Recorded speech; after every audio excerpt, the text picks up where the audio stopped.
Bonjour, donc tout d'abord je veuillez excuser plutôt Moez Limayem, président de l'AIM, Université d'Arkansas, qui ne peut pas être là aujourd'hui. On va vous exposer le début d'un travail que l'on réalise avec Gilbert Réveillon, groupe Laser, moi c'est l'Université Nanterre, sur les univers virtuels. Alors un premier mot simplement, virtuel, il ne faut pas l'opposer à réel, virtuel n'est pas ce qui n'est pas réel, virtuel c'est ce qui est presque réel, ce qui ouvre des possibilités, qui permet de travailler différemment. Donc on a essayé, dans cette première tranche d'un programme d'études, de caractériser ces univers, de voir ce qu'on y fait, est-ce que c'est intéressant ou pas, et puis on essaiera de vous montrer quel est le rapport entre ces univers et leur utilisation et la gestion de connaissances. Alors on peut définir simplement un univers virtuel comme étant un environnement 3D, donc vous voyez qu'on a enlevé le virtuel pour qu'il y ait moins de problèmes, persistant ou immersif, qui relie une communauté d'acteurs, de personnes au travers d'avatars. Et point très important, sinon on n'a pas des outils très intéressants, ces avatars peuvent librement interagir entre eux et interagir avec leur contexte. Donc on parle dans le Web 2, on y a fait allusion tout à l'heure, de User Generated Content. Là, on va parler de User Generated Context, car ils peuvent modifier les chemins, tout ce qui peut se trouver dans leur environnement. Autre élément important, c'est l'avatar. Donc vous avez un petit schéma, peut-être un peu trop petit, mais qui symbolise le fait que l'avatar va être manipulé par un acteur humain. Et là, les techniciens développent tous les jours de nouveaux systèmes pour faire bouger les avatars avec des systèmes de casque, des systèmes où l'avatar peut sentir la force, ce qui est par exemple utilisé dans des domaines industriels. L'avatar, c'est aussi de très grandes considérations sur l'identité numérique, sur le rôle juridique, sur des bases de données d'annuaires d'avatar. Des gens travaillent déjà sur ce type de sujet. Alors, quelques prévisions et quelques chiffres. Ces univers virtuels, ça représente aujourd'hui approximativement 200-250 millions d'utilisateurs dans le monde, plus de 300 univers virtuels différents. Et puis juste un chiffre, QQ, qui est à part être un nom assez rigolo, c'est un univers très connu en Chine, c'est 90 millions d'utilisateurs, une monnaie virtuelle, et tellement importante que l'État chinois a été obligé de faire une réglementation particulière sur l'utilisation de cette monnaie. Donc c'est vraiment quelque chose qui est une vraie réalité dans la sphère privée. Alors est-ce que ça veut dire quelque chose dans la sphère de l'entreprise et du management ? On peut citer quelques études prospectives. Alors, c'est des organismes que nous, chercheurs, on aime plus ou moins. Bon, il y a Gartner, Forrester & Co. Et on peut dire que ils font quand même des prévisions. On peut les citer, que 80% des internautes auront leur avatar d'ici 2-3 ans et que la plupart des entreprises de Fortune 500 auront leur propre univers virtuel. Donc, il semble qu'il y a vraiment une réalité pour les entreprises. Comment on a fonctionné ? On a fonctionné d'abord en caractérisant ces univers virtuels, première chose, et puis en essayant de voir ce que font les entreprises. Alors vous avez ici quelques exemples, il y en a de plus nombreux dans le papier, et puis on est en train de les référencer. On en a déjà référencé en détail plus d'une cinquantaine.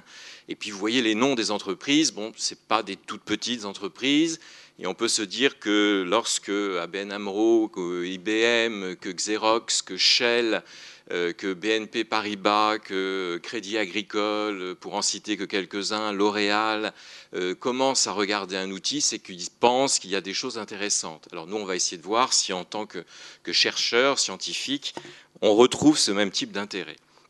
Alors quelques exemples vraiment très très simples. ABN AMRO fait du conseil financier depuis plusieurs années dans les univers virtuels, dans Second Life.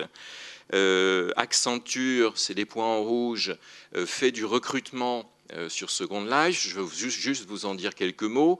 Donc un processus de recrutement qui est en partie virtualisé avec des entretiens qui sont faits entre avatars, avatar candidat, avatar recruteur de l'entreprise, et qui ont plusieurs avantages. Tout d'abord, un avantage simple, mais je préfère commencer par celui-ci, mais important. Pour les gens qui présentent un handicap de quelque nature que ce soit, cet handicap est levé pendant ce premier entretien, donc il y a une première barrière qu'ils peuvent franchir. un rapport comportemental qui peut être très intéressant. Dans les entretiens d'Accenture, il y avait des gens en costume 3 pièces gris foncé, comme tous les consultants d'Accenture. Et puis il y avait aussi des perroquets, des licornes et des singes. Et donc ça permet d'avoir une interaction différente. Qu'est-ce que ça veut dire et comment on peut la comprendre? C'est un autre problème, mais il y a vraiment une interaction différente. Autre avantage pour le recrutement, l'État du Luxembourg a lancé une grande opération de recrutement via Second Life pour essayer de toucher des gens qui n'arrivaient pas à toucher, des cadres. Et donc là, c'est 10 ou 15 grandes entreprises qui ont ouvert un salon de façon à recruter des cadres pour l'État du Luxembourg, pour le duché du Luxembourg.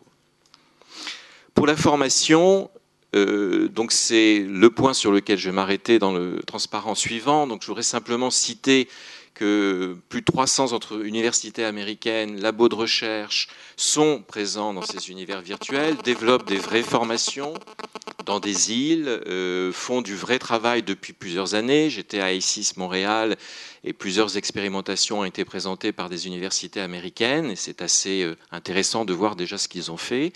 Qu'on utilise ce qu'on appelle des serious games pour faire de la formation de cadres dans des très grandes entreprises. Et tout ça a l'air de fonctionner correctement. Alors je vais juste prendre un exemple qu'on a étudié en détail. Donc c'est Michelin. Donc j'ai pris volontairement un exemple pas trop d'entreprise, pas forcément high-tech dans son métier.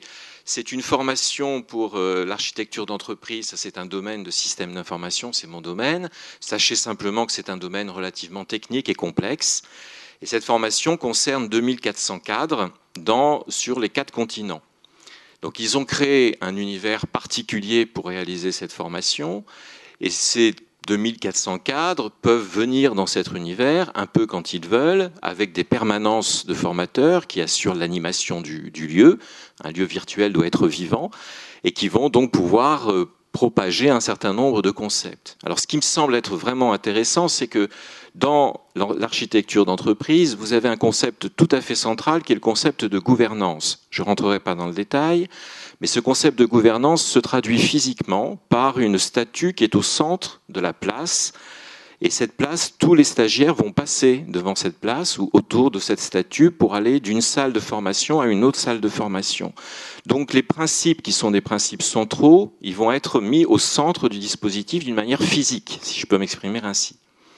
Autre exemple, c'est représenté par le petit schéma avec les pulses. Vous avez dans ce domaine-là des concepts assez compliqués où on essaie de faire coordonner des projets par rapport à des architectures techniques. Donc on va représenter ces éléments par des pièces de puzzle et le stagiaire qui est formé va réunir ces pièces de puzzle pour pouvoir en construire un objet. Donc ce qui au départ est une connaissance purement intellectuelle va être encristé dans le système et va se traduire par la fabrication d'un objet qui va pouvoir éventuellement rester dans l'univers. Donc ce qui me semble être très intéressant et qu'on commence à étudier via des outils théoriques, et a priori on se fixe sur la théorie de l'activité qui étudie bien ce type de choses, c'est que la connaissance va pouvoir se traduire physiquement par un objet et donc va pouvoir potentiellement être transférée d'un univers à un autre et donc du virtuel au réel, parce que c'est ça qui nous semble être important.